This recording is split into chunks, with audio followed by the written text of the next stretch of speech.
नमस्कार, मैं त्रिपुरारी पांडे। लाश के साथ शारीरिक संबंध क्यों बनाते हैं अघोरी? रहस्य जान रोंगटे खड़े हो जाएंगे। उत्तर प्रदेश के प्रयागराज में कुछ ही दिनों में महाकुंभ की शुरुआत होने वाली है या हो गई है। महाकुंभ में नागा साधुओं के अलावा अघोरी साधु अपनी अनूठी गतिविधियों से लोगों का ध्यान आकर्षित उनके द्वारा किया जाता है। उनकी क्रियाएं सामान्य लोगों के लिए असामान्य और घृणास्पद हो सकती हैं, लेकिन उनके लिए ये जीवन का एक सामान्य हिस्सा होती है। अघोरी बाबाओं की भगवान की भक्ति का तरीका बहुत अलग होता है। वे राख से लिपटे और लंबी जटाओं वाले होते हैं, जिनका रूप जितना अजीब होता है उनकी जिंदगी उससे भी अधिक रहस्यमयी होती है। अघोरी बाबाओं का जीवन तंत्र, साधना, भक्ति और अजीब क्रियाओं से भरा होता है, जो आम आदमी के लिए समझना काफ़ी संघर्षपूर्ण है। अघोरी बाबाओं के लिए कहा जाता है कि वो शवों के साथ संबंध बनाते हैं। क्या ये सही है या नहीं? तो वो ऐसा क्यों उनके द्वारा किया जाता है? शिव के 5 रूपों में से एक है अघोरी। अघोर रूप शिव के 5 रूपों में से एक माना जाता है।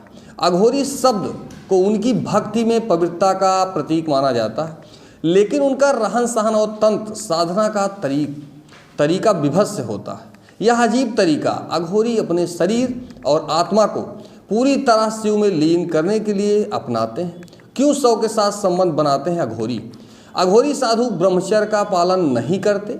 उनका मानना है कि इस तरह के क्रियाकलापों से उन्हें तंत्र विद्या में अधिक महारत हासिल होती है और उनकी आध्यात्मिक शक्ति में वृद्धि होती है। सामान्य साधु ब्रह्मचर्य का पालन करते हैं, लेकिन अघोरी इसके विपरीत होते हैं। वे न केवल शवों के साथ शारीरिक संबंध बनाते हैं, बल्कि जीवित महिलाओं से भी शारीरिक संबंध स्थापित करते हैं।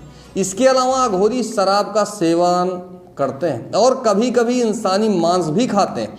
उनका यह जीवन शैली और तंत्र साधना का तरीका अन्य साधुओं से बिल्कुल साइड होता है, रहस्यमय होता है, जो आमतौर पर समाज में भी बहुत भिन्न होता है। मासिक धर्म में भी संबंध बनाते हैं अघोरी। अघोरी साधु अपनी शक्ति को बढ़ाने के लिए 100 और जीवित इंसानों के साथ शारीरिक संबंध बनाते हैं।